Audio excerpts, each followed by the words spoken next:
सीधा शुरू करते हैं। जरा कल्पना कीजिए एक ऐसी दुनिया की जहां हर अच्छे काम को रिकॉर्ड किया जा रहा है। लेकिन रुकिए, इसे रिकॉर्ड कौन कर रहा है? कैमरे का लेंस या फिर इंसान का अपना ही अहंकार? आज के इस गहरे विश्लेषण में हम किसी बाहरी दुनिया के नहीं, बल्कि सीधे ह्यूमन साइकोलॉजी और मन के सबसे अंधेरे और सबसे उजले कोनों में उतरने वाले हैं। हम प्राचीन ज्ञान के जरिए इस बात को डिकोड करेंगे कि हमारे इरादों का असली वजन आखिर क्या होता है। अब इस सवाल पर थोड़ा गौर करते हैं। आज के समय में जब किसी की मदद की जाती है तो क्या उसके पीछे सच में करुणा होती है, या फिर ये बस दिखावे और सोशल मीडिया के डोपामीन की लत का एक और हिस्सा बन गया है? आज के समाज में जहां हर चीज बस एक परफॉर्मेंस है, क्या एक पवित्र काम को भी हमने महज कंटेंट में नहीं बदल दिया है? एक ऐसा काम जो कभी आत्मा को शांति देता था, वो आज क्या बन गया है? इसे ऐसे समझते हैं, एक तरफ वो इंसान है जो लाखों रुपए दान करता है, लेकिन सिर्फ लोगों को दिखाने के लिए उन चमकते कैमरों के बीच। और दूसरी तरफ एक गरीब व्यक्ति है जो पूरी खामोशी के साथ अपनी आधी रोटी किसी भूखे के हाथ में रख देता है। दोनों ही दान कर रहे हैं, है ना? लेकिन क्या दोनों का स्पिरिचुअल और साइकोलॉजिकल वजन एक बराबर है? बिल्कुल नहीं। असल पावर, असल ताकत पैसों के अमाउंट में नहीं होती, बल्कि उस इरादे की गहराई में होती है। और ठीक यहीं पर भगवद गीता का ये कमाल का प्राचीन दर्पण हमारे सामने आता है। अध्याय 17 श्लोक 20 से 22 में भगवान कृष्ण ह्यूमन साइकोलॉजी का एकदम सटीक लेजर शार्प एनालिसिस करते हैं। वो बताते हैं कि इंसान का दान, उसकी चैरिटी असल में 3 अलग अलग तरह की होती है। और ये कोई दान करने के तरीके नहीं हैं, बल्कि ये ऐसे आईने हैं जो हमारे असली कैरेक्टर को पूरी तरह से खोल कर रख देते हैं। तो चलिए सबसे पहले बात करते हैं सात्विक दान की। सात्विक यानी शांति का मार्ग। कृष्ण इसे बहुत ही खूबसूरती से डिफाइन करते हैं। वो दान जो सही समय पर सही व्यक्ति को, और सबसे जरूरी बात, बिना किसी बदले की उम्मीद के दिया जाए, वो है सात्विक दान। देखिए, यहाँ कैचवर्ड है उम्मीद या एक्सपेक्टेशन। आज की दुनिया में हमारी ओवरथिंकिंग और एंजाइटी का सबसे बड़ा कारण क्या है? हमारी ये अंतहीन उम्मीदें ही तो हैं। लेकिन सात्विक दान में ईगो या अहंकार के लिए कोई जगह ही नहीं होती। ये मल को उस गहरी बेचैनी और तनाव से पूरी तरह आज़ाद कर देता है। इसे मॉडर्न साइकोलॉजी की एक मास्टर क्लास समझिए। यहाँ कर्म है किसी की मदद करना, लेकिन मानसिकता यानी माइंडसेट क्या है? मदद करने के बाद उस काम को पूरी तरह से भूल जाना। जी हाँ, भूल जाना। सच्चा सात्विक दान वो है जहाँ देने वाले को याद भी न रहे कि उसने कुछ दिया था।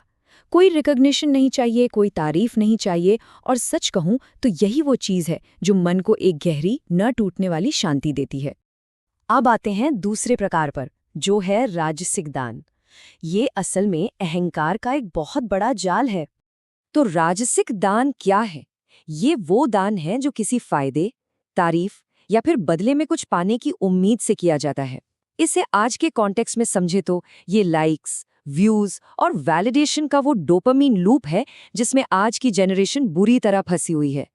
यह दान कोई पवित्र काम रह ही नहीं जाता, वो बस एक ट्रांजैक्शन बन जाता है, एक सौदा।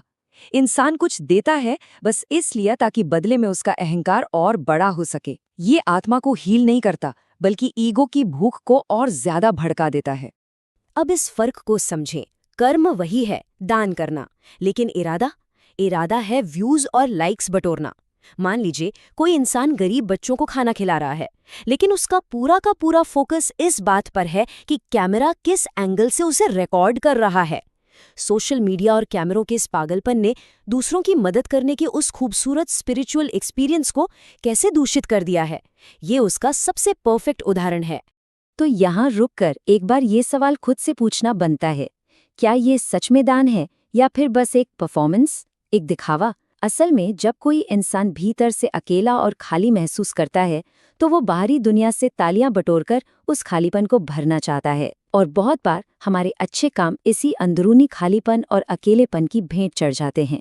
लेकिन गीता एक ऐसी सच्चाई भी सामने लाती है जो इससे भी कहीं ज्यादा खतरनाक है। दान का सबसे निचला और सबसे अंधकारमय स्तर, तामसिक दान। कृष्ण बहुत साफ शब्दों में चेतावनी देते हैं कि जो दान गलत समय पर, गलत इंसान को, और सबसे अहम बात, अपमान या घमंड के साथ दिया जाए, वो तामसिक दान है। ये वो दान है जहां मदद को एक हथियार की तरह इस्तेमाल किया जाता है। सामने वाले को नीचा और छोटा महसूस करवाने के लिए।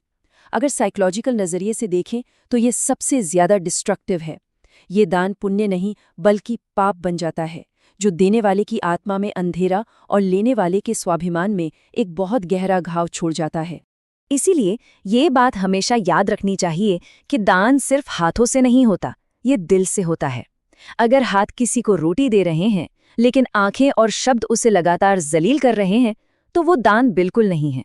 वो बस एक टॉक्सिक एनर्जी है, एक ऐसा जहर जो इंसान की गरिमा और सेल्फ रिस्पेक्ट को पूरी तरह कुचल कर रख देता है। तो अगर दान सिर्फ पैसों का खेल नहीं है, तो फिर असल में दान है क्या?